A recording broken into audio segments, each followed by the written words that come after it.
Alexey, when we talk about the warming of relations between Turkey and Russia, of course it has consequences, as we've just talked about, economic consequences as well as diplomatic. But what kind of consequences or implications does this improving relationship have for what is happening in Syria right now? Both Turkey and Russia are heavily invested in resolving the civil war in Syria. So what will the impact be?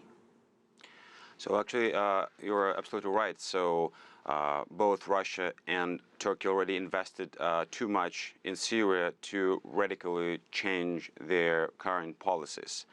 So basically, another indication that there will be very small chances for that change is that the focus of yesterday's meetings was economic trade issues. Because actually, if we look at Russia-Turkey relations, before the November 2015 incident with Russian jet, there were no issues in sphere of economics, trade, business, tourism.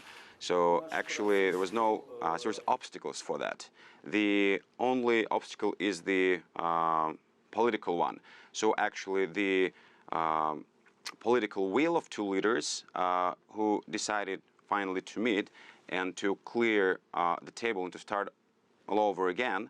And they started with quite logical issues like economics and trade, and because there are less issues there. But as for Syria, I think that firstly, at current state, Russia has sort of a more sort of a stronger leverage over Turkey, because I would say that it is very likely that Russia will tie the progress of restoring economic ties with Turkey to some political compromises from Turkish side on Syria issue. So, and here is important to point out main sort of fundamental disagreements between Russia and Turkey on Syria. So firstly, it's the fate of Assad. Secondly, it's the terrorist group's designation, so which group is a terrorist or not. Another issue is Syrian Kurds. It's a PYD, which is supported by both Russia and the United States. And also a very important issue of Turkey-Syria border, which Russia has been advocating for a long time that it needs to be closed. So these are four major issues on which two parties have to find some compromises. So I wouldn't expect any substantial changes, but rather it would be more or less gradual progress toward laying a ground for that.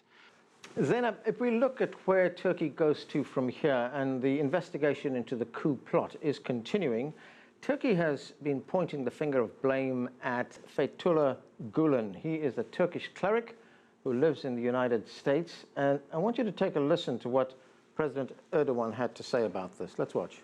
How can it be, when we are strategic partners, that when we ask in the name of our country's national security to hand over someone, you keep on hiding and sheltering him in your country? So there has been an arrest warrant which has been issued in Istanbul for this cleric, Fethullah Gulen. And there's been, as we just heard, talk of extradition, although a formal extradition request has not yet been made. Is this straining relations between the United States and Turkey? It will, and it has done, and it will continue to do so.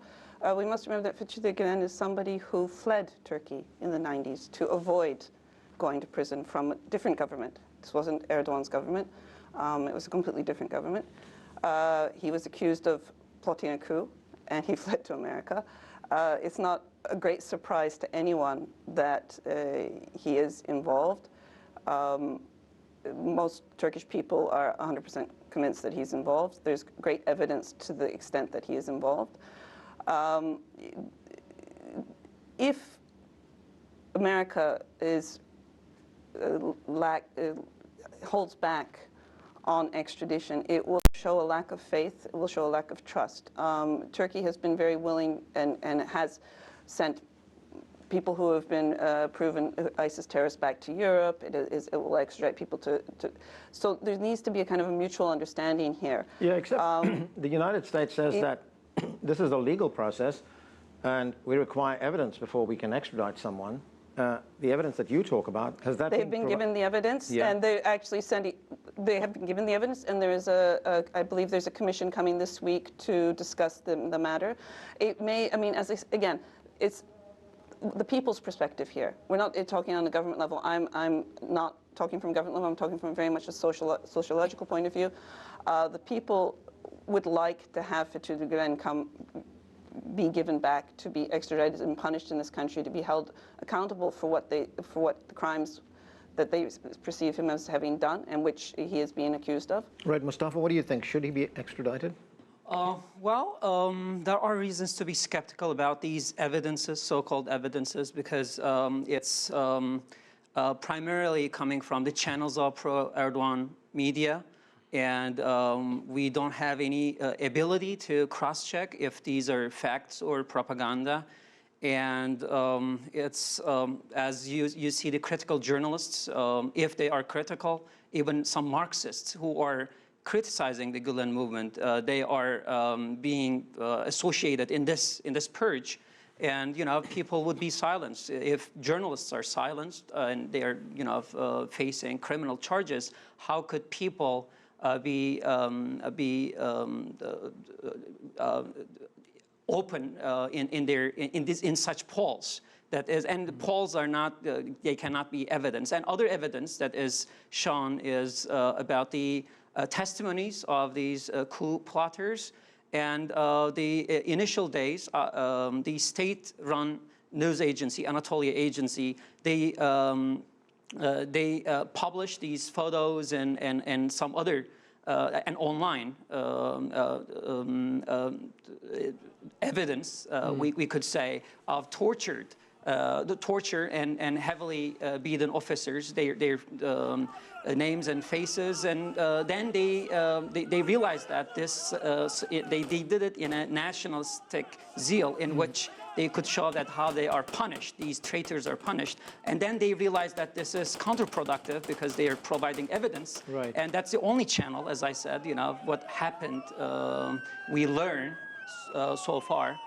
So there are reasons to be skeptical. I want to get back to Zeynep for one other key point, and that is, and we only have about a minute, Zeynep, we're running out of time, and that is, when we look at the events in Turkey right now, and we know that Turkey is hoping to join the European Union, do these events present anything of a setback for Turkey's aspirations? Because the EU has already said that Turkey has to revise its terror laws in return for visa-free travel, and Turkey's European minister said that's impossible. That's not going to happen. That's not going to happen. So, is it a setback in a certain way? That's not going to happen. There's no way that the PKK will ever be revised as the terrorist definition used for the PKK or for ISIS or for the Gülenist movement will be revised. Turkey has the sovereign right to define terrorism as it sees fit within its own laws, if its laws are functioning in that way. As for Europe, I believe Mehmet Şimşek said, sorry, I'm misquoting, it's not him, it was another minister, said that rather than criticizing Turkey, Europe should look where it is in 20 years' time. And this is the general feeling in Turkey. Do we really want to join Europe right now? After Brexit, after what's happening with Greece, there's never been any guarantee, oh, Turkey, if Europe opens its doors, Turkey will go in. It's always been said, if the chapters are opened, then there'll be a referendum, and the Turkish people will be asked, do they want to join or not join Europe? The Europeans' attitude that it is a done deal if they invite Turkey, that Turkey will come in, is not accurate, and this needs to be realized. Turkey has to address its internal issues, which have been going on for the Gülenist movement, has been involved closely with every single government since the late 1970s, not just AK Party. They've worked closely with the governments to help the governments, and it's only in the past 5 or 6 years that the AK Party government realized that they weren't actually working for the government, they were working for themselves. So these issues need to be resolved. They're issues that stretch back 40 years. They're not issues that stretch back 2 years or 3 years. They stretch back 40 years. They need to be resolved. They're deep-seated problems. If they can be resolved, Turkey can continue its progress towards democracy. And I think the people proved on the night of 15th of July how much they value their democracy, how important their democracy is for them. And I would like to give that message to the West, that the Turkish people died for democracy. This should give you some faith that what is going on here will be fair, free, and root out any kind of evil doings. Okay, Alexey, final question for you, and that is, we're seeing this rapprochement now between Moscow and Ankara. How do you see relations between Turkey and Russia expanding in the months and years ahead? Primarily, restoration of relations will be primarily focused on economic ties. So that what Mr. Putin promised to lift the ban on charter flights on Russian tourists, and promised to also lift the ban for working of Turkish firms in Russia. And also, I guess, I mean, as both leaders stressed during the press conference yesterday, that there will be this accelerated resumption of two major projects, which is a Coup nuclear power plant in Turkey and Turkish Stream, which is the gas pipeline across the Black Sea seabed to Turkey. Okay, and that's where we have to leave it. Thanks to all of you for joining us.